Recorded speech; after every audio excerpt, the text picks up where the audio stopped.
and we have a subsidiary in Dubai. So I go back and forth to Dubai every year. I've worked in Paris through the company, headed to Thailand, and then also just visiting different states I've never been to. This company has brought me to Tennessee. I've never been to Tennessee before. I go to New York here and there. And then also Miami. Miami is a booming Bitcoin city as well. So, you know, it's just been a blessing to travel the world while also pursuing my dreams and ambitions. So just a little background, you know, I always like to do this on these types of calls. You know, what is Web3? What is crypto? What is blockchain? I'm pretty sure everyone has done their own deep dive on what's going on in space. But I would say there's a lot of pros and there's a lot of cons. The pros are the permissionless and the borderless nature of cryptocurrencies and Bitcoin. Anybody can use it. Anybody can get a wallet, et cetera. Whereas if we looked at the banking industry, traditional banking industry, we see people discriminated by just small characteristics, you know, people who may have gotten out of jail, even by race. There's been issues with just overall certain people not being able to open up bank accounts because of and then also the predatory lending that comes on top of that as well. And so the beautiful thing about Bitcoin and crypto is everyone can use it. It's permissionless, it's open source, self-sovereignty, it's trustless, and then also the store of value and all those mechanics that make money what it is. And then also the cons.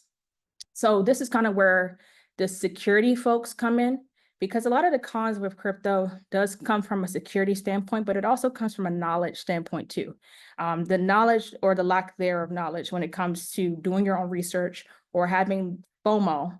A great case study for FOMO was that Dogecoin debacle we had years ago, where everyone was telling their friend, their mama, their daddy, buy Dogecoin. But a lot of people didn't do the research to understand that Dogecoin is a meme coin, and it does not, and it will not stay at 63 cents or 50 cents consistently. That's not how market caps work. That's not how circulating supplies work. And so that's kind of where we come into the picture as Rektify AI. So the question is, what is a rec? A rec could be a hack, scam, or just exploit in the general crypto space. We have this thing in the space called tuition. So what typically will happen is when you enter the space or even as a bystander, you'll see things may go left. You might get hacked yourself. You might sign a contract on your MetaMask wallet and then get your whole wallet siphoned or say all the Polygon in your wallet, et cetera. Things happen in this space. There's a lot of nefarious activity that happens on chain. So what we call this is a rec, and that hence the name Rektify AI. It's like a spin on words. You know, rectify in modern English means to make right or to do right, make something better. And so the goal is for us to rectify some of these issues, specifically on the smart contract side. And so to give you a glimpse of the type of wrecks, hacks, and attacks that happen on blockchain-based protocols and also products, it's separated by ecosystem. So the most plethora ecosystem that has issues is typically the Ethereum ecosystem. Ethereum was incepted right after Bitcoin. So Bitcoin was incepted in 2008. Ethereum came into the picture around 2014. And so when Ethereum started, the idea of smart contracts came into picture. A smart contract at a high level is cryptographic code that enforces instructions. So if you think of a contract like we have today, you know, I have a lawyer, say Keontae has a lawyer, and we're doing a dispute where, you know, after a certain service is done, I have to pay Keontae $1,000. Instead of us going to our lawyers, we go to create this smart contract using code to enforce those conditions. And if those conditions aren't met, then that smart contract will also enforce the consequences. I might be charged a fee if I don't pay him. I might be charged, upcharged interest, etc. So that's the beautiful thing about the world of Ethereum and smart contracts. However, it has a downside because some smart contracts will have bugs. And so this is a glimpse of kind of the machine learning applications that can be applied to the smart contract auditing space, and then also just general Web3 security space. Smart contract vulnerability detection is one that we're doing research on. And so there's different types of neural networks out there that could support us in our auditing. At Rektify AI, we have an 80% manual testing and 20% automated testing ratio. And we keep that for the integrity of not only our company, but also the integrity of our work. Right now, the automation is not upscale enough to just rely on, say, a code analysis tool or an AI tool to detect bugs. You need the human to have the skill set to find those bugs and vulnerabilities. And so, you know, that's one research area. Another research area is similar to the first, which is flash loan vulnerability detection using deep neural networks. And then also, one thing that I really appreciate in this space is that for DDoS attack monitoring, it kind of reflects on what happened in kind of Web 2 with web pages. You experience a DDoS attack, the entire web page is down, the foot traffic is down, et cetera. It happens the same way in the Web3 space. And so in 2022, Rektify AI submitted a DDoS attack monitoring system to Tron blockchain for a hackathon. And we ended up getting third place for their DeFi category for what we built. And now we're part of the Tron DAO ecosystem. So we get not only exclusive perks, but also they'll fund us with grants and different types of non-dilutive funding when we do, continue to iterate on the monitoring system that we sent over to them and practically sold to them. And so, like I was saying earlier, this is kind of the idea of what smart contract auditing looks like. What happens is a nefarious hacker deploys bugs or deploys a nefarious contract on a blockchain. And then once that contract is deployed and is on the blockchain, which is immutable, then the victims are typically the protocols or the end users, or the protocols and the end user. So it's a very extensive practice. And so the way we make money is depending on the lines of code in a specific code stack. If it's less than 2,000 lines of code, the audit can cost between $1,000 to $5,000. And then if it's more than 3,000 lines of code, it could cost upwards to $250,000. Over, of course, the scope of time, it could be a 3 to 6 month project. Our longest project has been about 3 months. So just, of course, over the scope of time, this is not just, happening one by one and sequence, but this is the revenue model for the smart contract auditing side. And we've also done some education. I'm based here in Austin, Texas. So I had this idea to launch an education series a few years back that was super successful, just teaching people about the intro to cryptocurrency security, Web3 security best practices. And then also for developers, we wanted to build something for best practices for them as well. And so this is a quick glimpse of some of our accomplishments. Like I said, I started a company in 2022, just listening to what God was telling me. It could have been easy for me to just do the GovTech route, work for Maxar, great government benefits, you know what I mean? Drive the Mercedes-Benz, but my life was directed in a way where I had to hone in on my true leadership and entrepreneurial skills because I always was an entrepreneur. I always had curiosity of who I would be as a CEO. In high school, I won like most likely to be CEO. I didn't know how I did it, but I guess my class saw something in me that I didn't see at the time. So this is just a glimpse of what we've been, where we've been doing, and where we're headed. And so the good part. Here's some of the tidbits that I wish I knew before I started my own startup. Fundraising.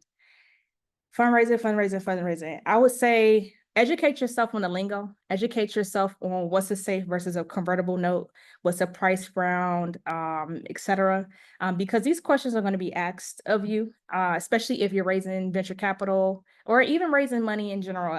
Some people have the blessing of raising a friends and family round and things of that sort. Our first round was a founder round. So I put up my own money when I first started the company. But when you're getting in front of investors, you have to know, or at least have a co-founder that knows the terminology, so that you can, of course, be astute. Keontae, you had a question? Yeah, before we moved on, I know we got a couple of questions about safes, I think last week or a couple of weeks. Can you tell us, I guess, your experience with safes, or at least specifically with the Black Ambition ones? Because I know we had a couple of questions about that too, and we meant to come back to them. Yeah, yeah. So safes, and I love the way it's the reason, like, I love the fact that it's called safe, because I think it's the safest vehicle of investment for early stage startup founders because of the terms. So you're asking like my experiences? Yeah, yeah. Just Yeah, like, I guess, like kind of where you're leaning to, like how you feel about the preference of it, and then as opposed to different vehicles and so forth. yeah, I'm 100% a fan of safes. Um convertible notes aren't that bad. I think if you're going to do a convertible note, you have to be very confident that, say, your product is really going to kick it out the mud. But I think safes are the best instrument for early stage startup founders. I haven't had any issues with any of my investors. Most of my investments have been from safes. So yeah, I definitely would lean more on that. But also, prior to us even raising venture capital, I funded the company when I was a solo founder. Now, by the grace of God, I found my co-founder in Dubai like a year or so ago. But when I was a solo founder, my mindset, I had the same mindset that I carried on from college when I was doing pitch competitions. So the mindset that was ingrained in me in college was every pitch competition, figure out where the pitch competitions are, pitch your company, modify, and of course, sharpen your pitch. Do hackathons. You have the technical acumen. Show the world what are you trying to build, or what are you trying to espouse in this space. So the in the early stages of the company, we were getting mostly non-dilutive funding. And I would actually say, and I'm glad you mentioned this, non-dilutive funding is the first route I think a lot of startup founders should take prior to getting any of your equity siphoned. Because what the non-dilutive funding can do, especially if you have a product-based company, it could allow you to build out that MVP, which is kind of that next subject that I was going to speak on. It's like, okay, take the non-dilutive funding or take that early stage capital, and then put say a preliminary version of what you're trying to build out into the market and see how they take to it. So for people who are building out their MVPs, it could be hard outsourcing talent or outsourcing offshore companies to build out your product. And if you are a non-technical founder, I would say getting a technical founder could benefit in that area. Getting bridging a non-technical founder with a technical founder, especially if a product-based company, is great.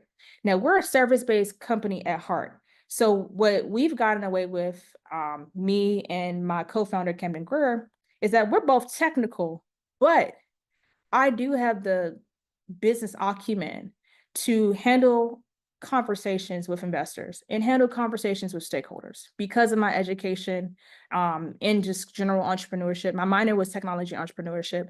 So that, and then also just doing that studying that was talking about earlier. And so another tidbit I would say too is, regardless of service-based company or product-based company, it's always good to have some money in the bank. It's always good to be post-revenue because it shows that you have that grit in you.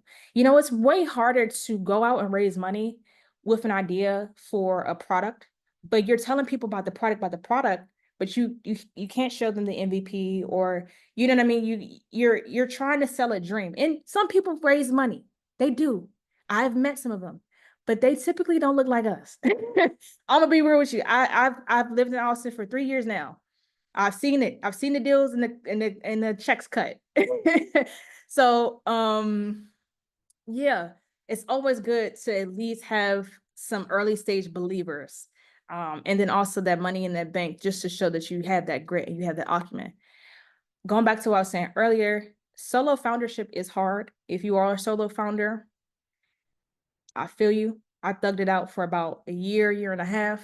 And I was praying to God. I said, I need a co-founder. I was talking to investors. They're saying, I think you need a co-founder, or they're saying, you know what I mean? Like, it was a lot. It was a lot of weight just on one person, just on one woman.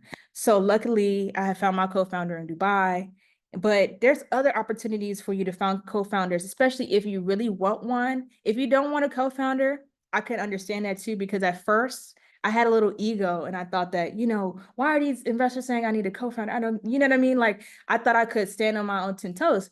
But shortly when I really I started to meditate and pray on it, it's like, okay, God sent me a co-founder and I ended up finding mine in Dubai.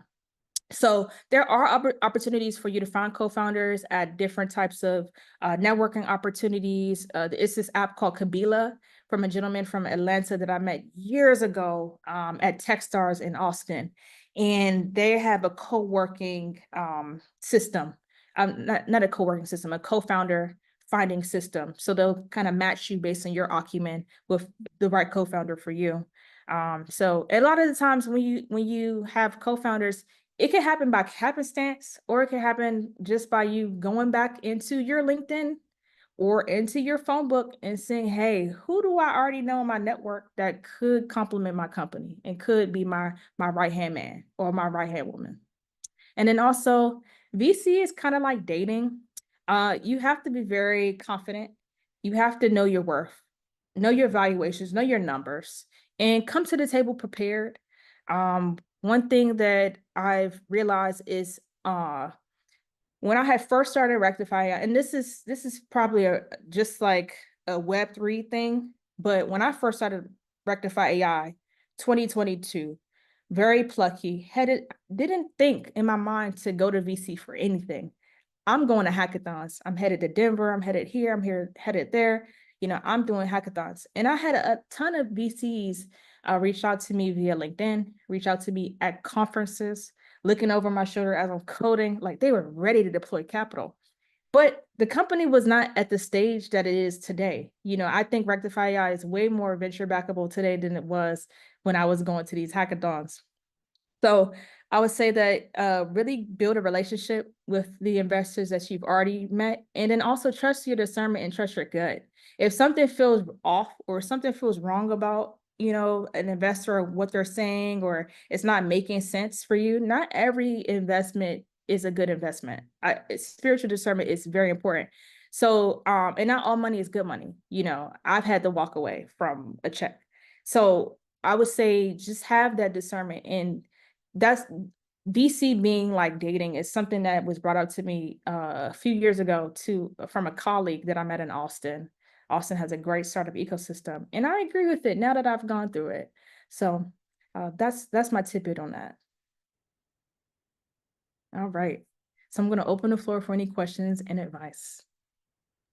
First and foremost, Jasmine, I want to say that was super fire, especially because you all are tech-based founders. So one, it was a lot of the general entrepreneurship journey, but then also because you're tech-based founders, it's so important for you to understand the security component of it.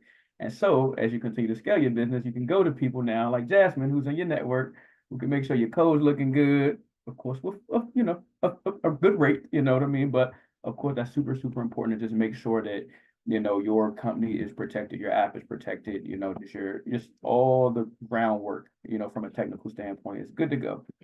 So one, I love that. And I do see we got a couple of questions. I know, Jalea, you have posted one in the chat, so I'll allow you to come off mute, or I can read it for you, whichever you prefer. So I can read it. I had actually another question, but I'm gonna read this one first. Sorry. Okay, so I said, how did you prepare yourself to speak to investors, and what are the key things you discuss, or the things that are important to discuss with them?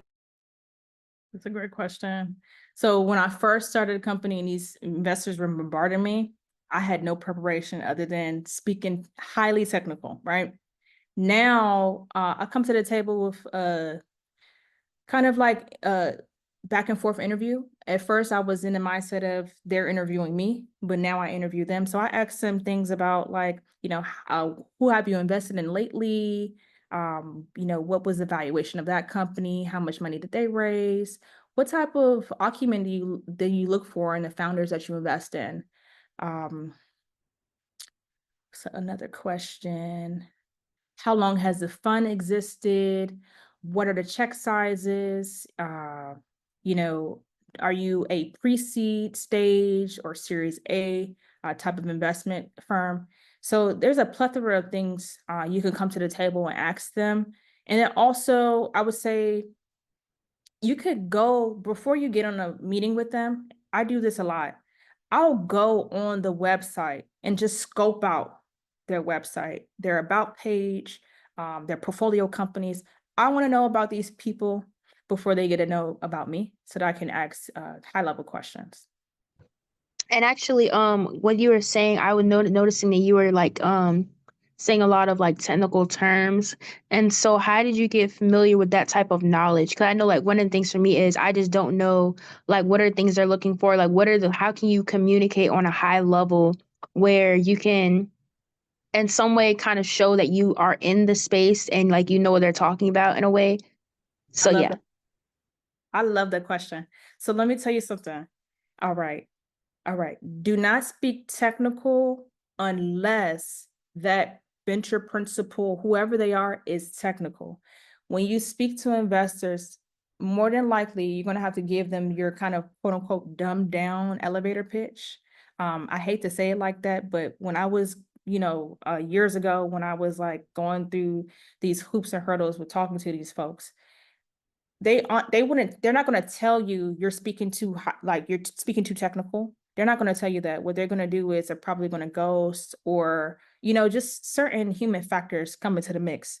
So I think for the technical founders on the call, it's very important that you practice your pitch with, say, like a 5-year-old. You practice your pitch with someone who is not in your industry to the point where you modify a pitch and create a non-technical version versus your technical version. Not all the time where you be in a vicinity where you need to give the technical version. Oftentimes, I'm always giving the non-technical pitch of my company. So I'll tell people at a high level, Rektify AI is a Web3 security company. We specialize in finding the bugs and vulnerabilities behind the code stack of cryptocurrency companies. Now that's a mouthful of things. Of course, I'm going to say that a little bit slower. And then I want people to ask me questions afterwards. But if I'm in like a conference like ETH Denver, or if I'm, at LA Blockchain Summit, I'm going to say that we're a smart contract auditing company and we cover EVM compatible blockchains. And my industry is going to know what the heck I'm talking about. So I would say have a non-technical and a technical pitch, and then discern based upon the person you're talking to, which one you're going to use. Okay, thank you. Absolutely. And then I see you have your hand up too, Peter. You got one? Yeah, I was able to get a little stationary. Great presentation, definitely inspirational. I was going to ask a quick question neighboring to the last one. And this is just more of, I know on some of those last slides you were talking about before fundraising, do your studying. So when it comes to like understanding the ABCs of like safes and like all the equity breakdowns and like shares, is there like any book resources you would recommend? So I'm a big YouTube University person. So if you have any channels that I need to line up, let's get them lined up. So I could dive deep into them this weekend. I'm about to put some back. So a lot of my research has been on it's been from this gentleman who's a CEO of Twitch, Black man. He's Wow. gave great deep dives on just general entrepreneurship, startup founding. I'm about to drop some of them in the chat real quick. But yeah, I would say YouTube University. As far as books go, there's no high level book that I had read about like venture. It's all YouTube University for me. And then also just experience. But I am kind of looking into what are some high level books I can read to better kind of navigate the VC space. I took a step back away from VC and pivoted the company to focus more on revenue and our clients a year ago. And so not only am I healthier and happier, but it enables us to kind of create our own moat so that if we do raise, like say a seed round or a Series A in the future, then I will have the not only the bandwidth to take the time out to focus strictly on talking to these VCs, but also have the establishment of the company where I don't have to rely on a financial establishment, the company where I don't have to rely on their funding to keep us alive. So that's why we've been mostly focused on our customers and then also our just general stakeholders. And I'm gonna send those videos in the chat shortly too.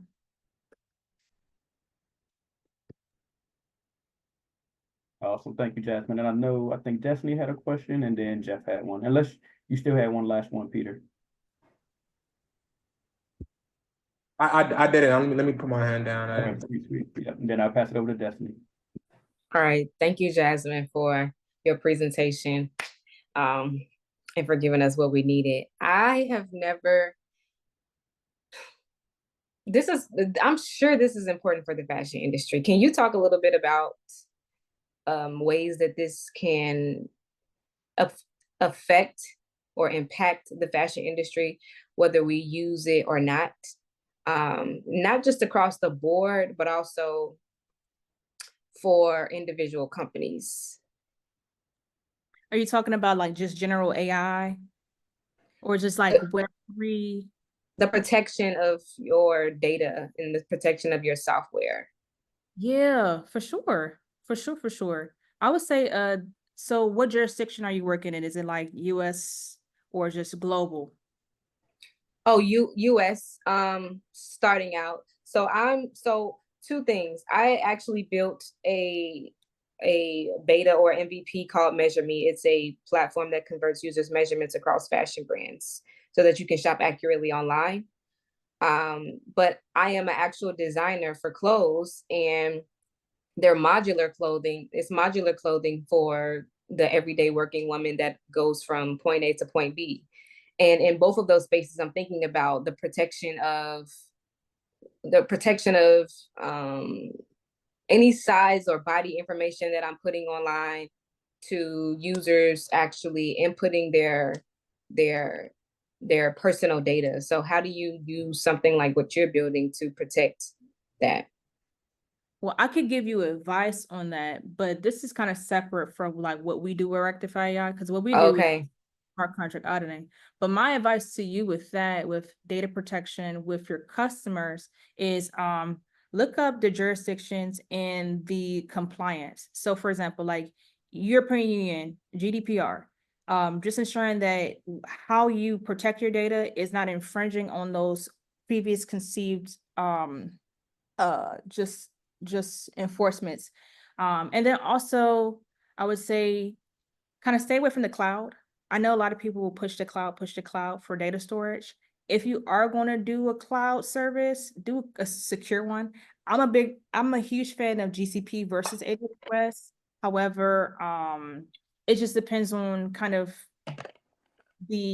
not only the type of data that you're storing, but also is that if that data gets leaked, is it going to hurt somebody?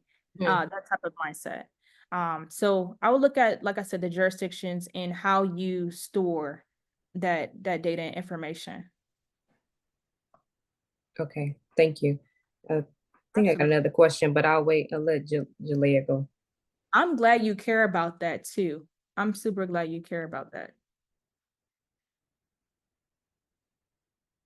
I think someone was before me. You want to hop in, Jeff, and then we'll pass it to Jalea? Yeah.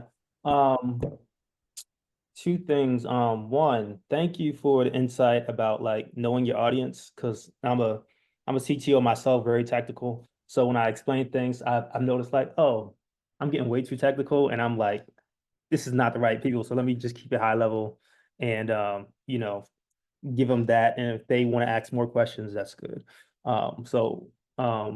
That's a good approach. Also, I was going to add a suggestion to everyone. There is Google released something new called Notebook LM. So if you do have a book or anything like that, you can simply upload the PDF of the book into Google Notebook LM, and it will create a podcast out of it. So you have a whole book on entrepreneurship. And if you're like me, you're very on the go and such like that, you're driving all the time. You can just listen to the podcast of them making it literally of that book, Notebook LM. And you can ask questions about the book as well. It goes through it as well. So with that. Google LM. Notebook LM, excuse me. By Google. Yep, you got it. And also Destiny, I failed to talk about another compliance mechanism, SOC 2, specifically for your consumer data.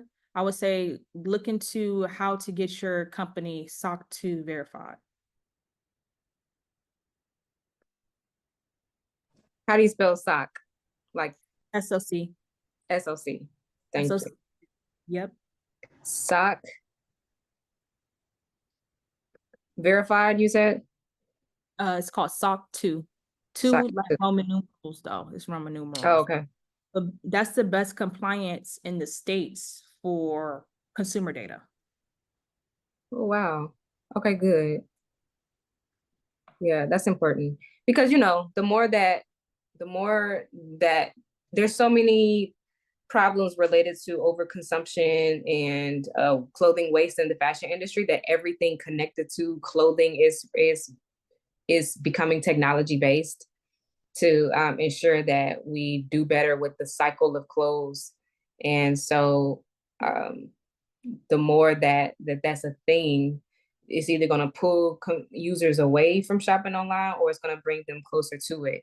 And it's going to be a matter of like making sure that they have the assurance that their stuff is protected when they're doing it. So thank you. And also pertaining to you, even, I have like a question relating to you as a businesswoman.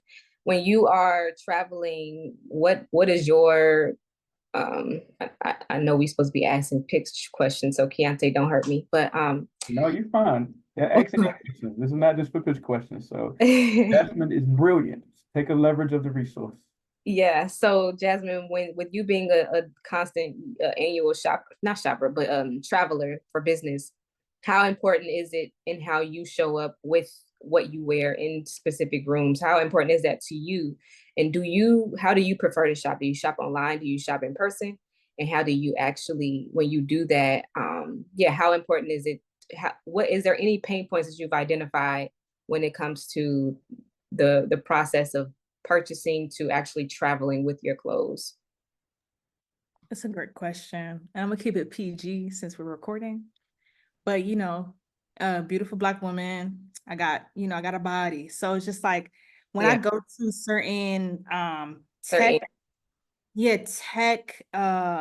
places and tech talks, I am very conscientious about how loose fitting versus tight fitting my clothes are. I try to wear loose fitting. Right. It just depends on who I'm around. But I try to wear more loose fitting. However, lately I haven't been caring as much. As long as I'm not showing too much skin, I really don't care. Only because I felt like I was thinking too hard about it, and of course wasting too much time trying to get ready to go out. Now when I'm in Europe, I don't care. I'll wear something like this. Like, this is a dress. It's somewhat tight fitting. I'll wear something like this. It's very elegant and I won't care. And no one will say anything crazy. However, in certain vicinities in the States, it could be a little problem. And I just don't want distraction. Yeah, I don't want any smoke. Exactly. And I can't control how people look at me. You know what I mean? So it's kind of unfair for me because I'm on business, whereas this person has, whatever ulterior motives. So I keep it PG for the most part, but these days I really don't care. As far as how I pack, was the latter question about how I like prepare and pack for my trips? Yeah, like, is that process ever overwhelming for you when it comes to finding the right items to purchase or wear for your traveling? It depends on my headspace. More than likely, no. Like when I'm going to Dubai, I know, okay, bet going to Dubai, I can't wear, crop tops. I can't wear this. Like I adhere to the rules of the country. So, if you could put it on a scale of 1 to 10, I'll probably say that for it being easy for me to pack internationally, I would say like 8.5. But whereas for me trying to figure out what to wear to these events in the States, I will give it like maybe a 7, maybe a 6.5. Okay. Got it. Thank you. Absolutely. So, my question was, it's kind of like, say like a hypothetical, like, if you, would you like kind of go back and change how you've done things? But, my question really is, when you got out of college, I know your goal was to go to NASA, but let's say if you had started your business while you were in college, would you have still decided to work and kind of like working your business on the side, or would you have decided to try to go full in on it? And would you say that the experiences from your job at NASA is what helped you with your business? And like, would you like value that experience most? Yeah, great questions. So I'm kind of going to descend. Um, I would say that NASA, Maxar, even startups I work for, I didn't include them in my talk, but even startups I work for definitely help mold me as an entrepreneur. Good and bad experiences all together just help me. And then also, if I had started my company in college, would I have worked GovTech? Yeah. Only because it's always great to have multiple streams of income. I'm gonna just be real. It's not easy being an entrepreneur. Now like I said, when I had that call in 2022 to start Rektify AI, I had already ended a contract with a DeFi insurance company that I was working for in Austin. And then I also was put in a layoff pool at Maxar. And so, all this to say, um, I followed God's route and I've been blessed. I've been blessed. I would not change it. If I could change it, I wouldn't. The scrapes along the road, the scraped knees, none of that. I would not change any of the wounds.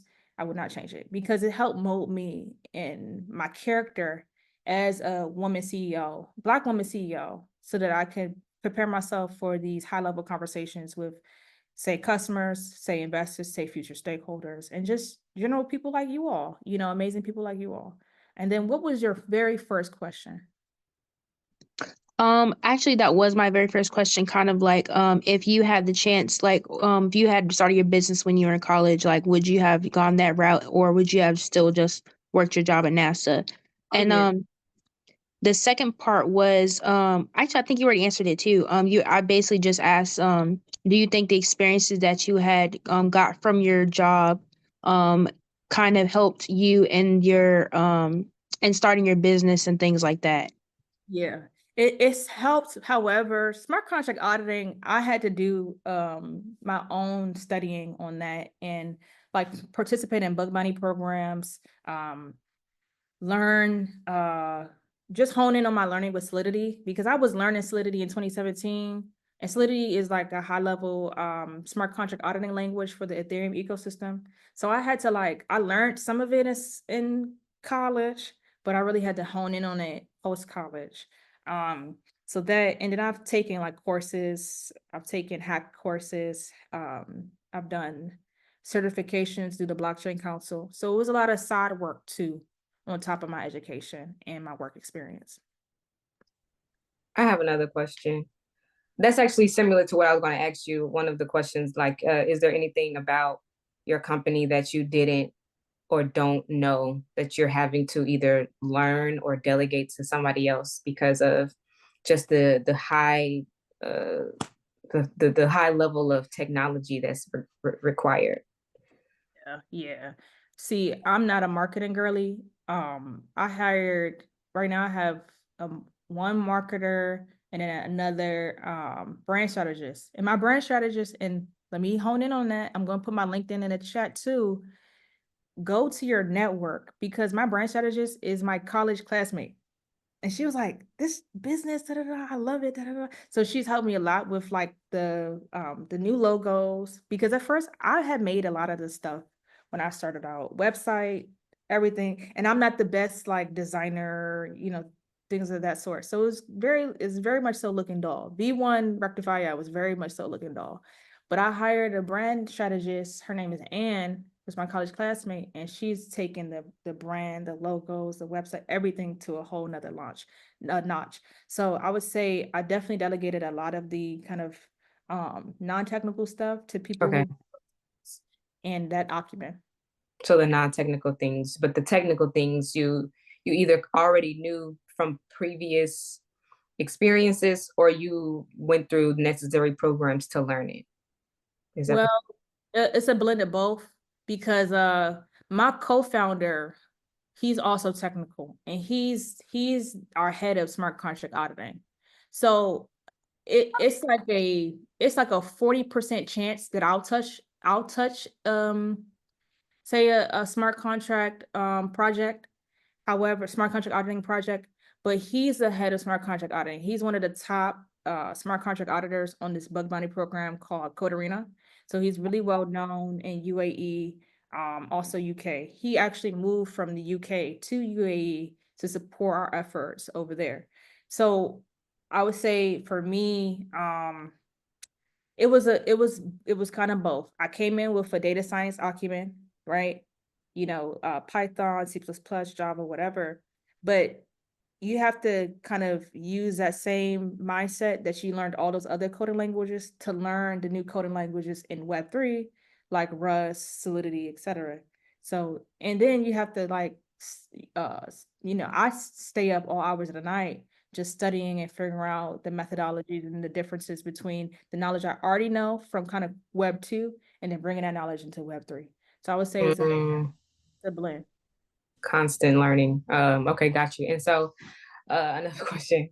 When it came to the way that you found your founder, I'm going to take a guess that you knew what you needed. That's like before you went searching, you knew what you needed. And then you kind of just started to leverage probably rooms where you were talking to people, and then he just kind of stood out to you based off of his skill sets. Are you all already paying yourself? Yeah. I mean, yeah, we are. I'll say like the way me and Camden met, it was through Code Arena. So it was first virtual. We were doing bug bounty programs. He saw me on Twitter. I saw him on Twitter, whatever. But we went to a conference in Dubai a year or so ago, connected. And I just knew like, this is my co-founder. I just knew it's my co-founder. Initially, I always thought that I needed a non-technical co-founder because I'm technical, and these people around me are saying, "Oh, you're speaking too high, you're speaking too technical." Why would I get a non-technical co-founder who can say communicate in a non-technical manner, but maybe their skill set is like marketing, or their skill set is this. We don't really need that. I could hire a marketer. I could hire, you know what I mean? I could hire those people. What I really needed was someone who was going to really do the groundwork with me and who was smarter than me in this space. That's who I needed.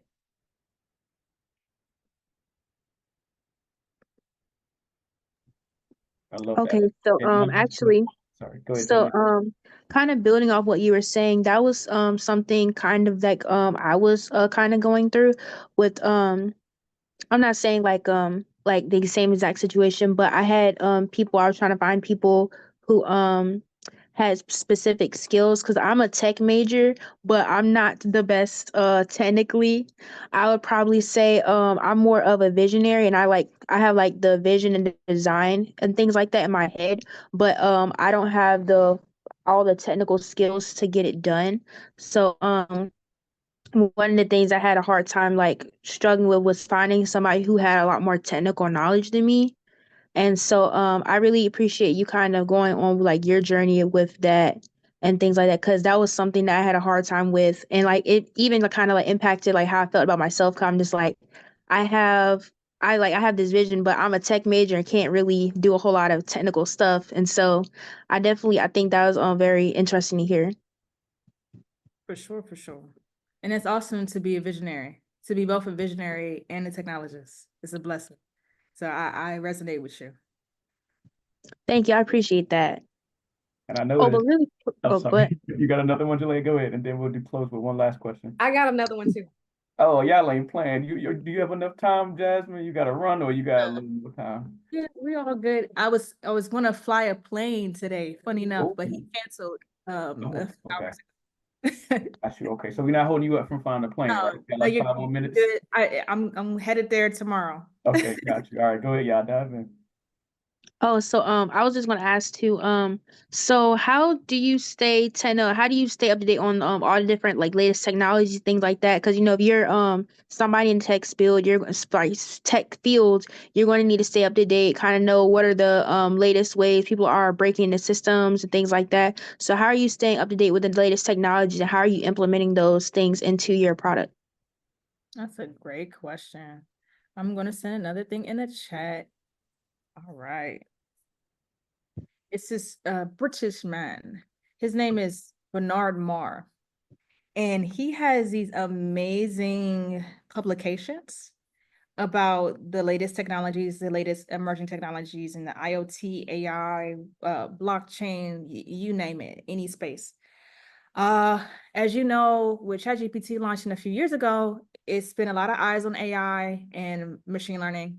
As someone who was already studying data science, which is literally the parent and the umbrella of AI and machine learning, um, it put us in a new position in the world stage as data scientists. So I'm very proud to say that I'm a data scientist, even prior to the launch of ChatGPT and the more eyes on it, because I didn't just follow the hype. I literally have been training for this for a while now. So the way I hone in on my skills is I do certifications. I recently got a couple certifications on AI agents, AI safety, retrieval augmented generation, which is the way that you deal with hallucinations on LLM models. And then also just general like prompt engineering certifications too. So I'm a cert girly. I like to get certs. I like to read publications like that. Also watching podcasts of the say tech founders or AI founders that I admire the most. I admire the gentleman from Stability AI and Scale, and a couple of the other gentlemen from like Scale AI. Um, you know, I like to look at their videos on YouTube and watch it on the TV, you know, while I'm like in the background while I'm doing like housework, stuff like that. So that's kind of how I keep up to date.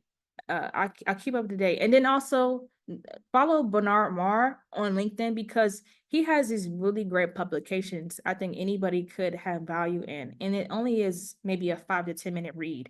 And you could wake up on a Monday and start reading his publications. And then by like Wednesday, you're gonna deep dive more into a lot of what he was pointing out with the new emerging technologies he's been talking about.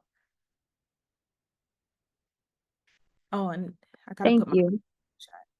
Absolutely. And then one last question to close out, Jasmine.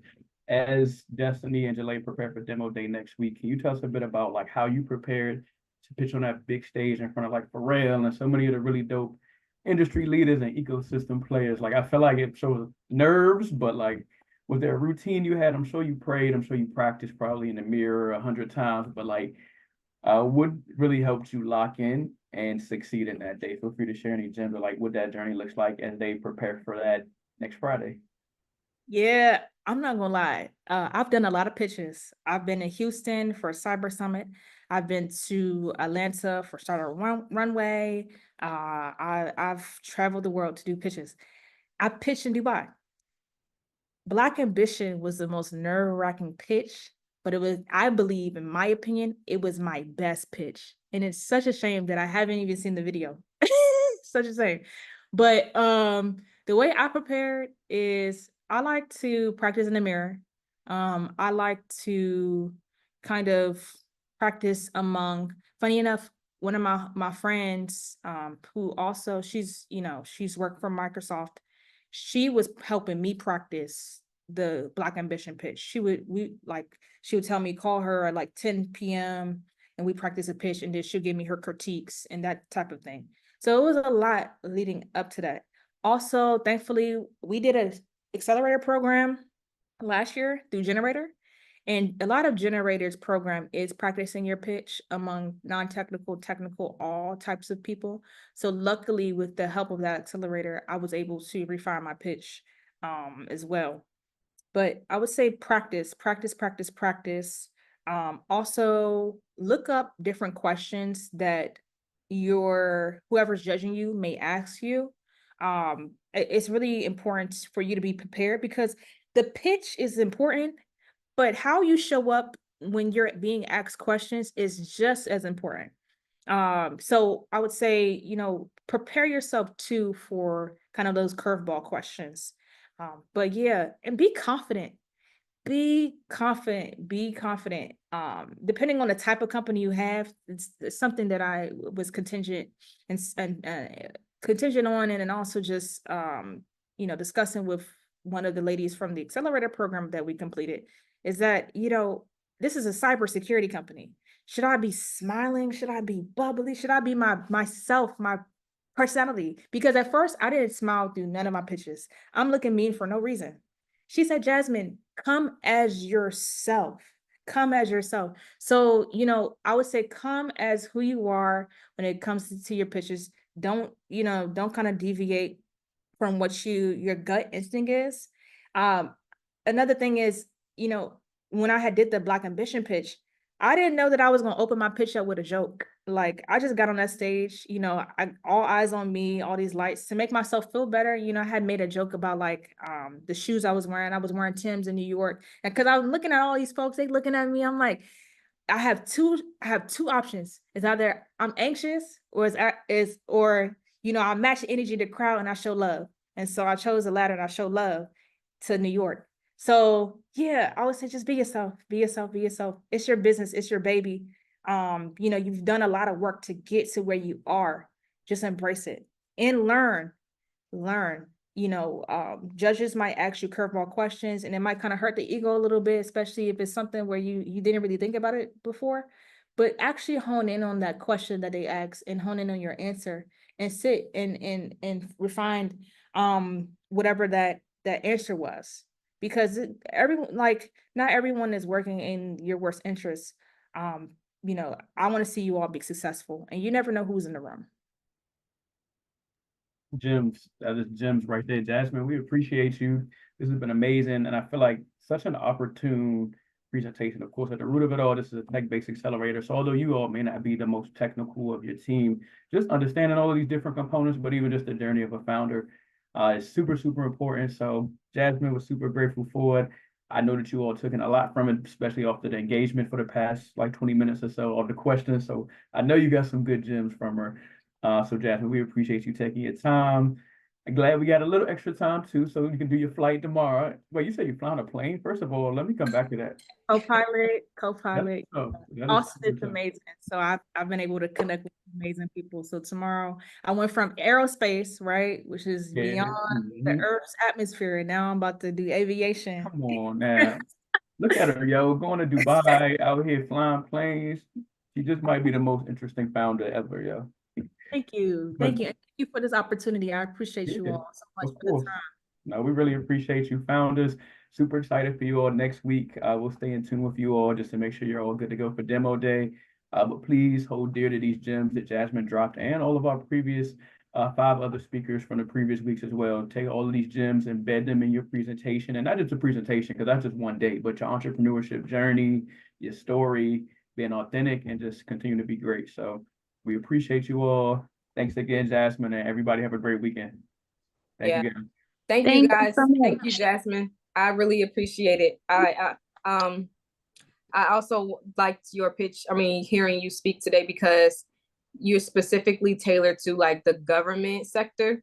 And I know that sometimes when, you know, being in this like pitch business space, a lot of founders, I'll speak for myself, I tend to think about, okay, how can this really spark the masses? But sometimes if you really understand your product, you really understand the business, understanding exactly who you want to target is just as impactful and important as like saying, I'm going to get this total addressable market. And that's so thank you again for your time.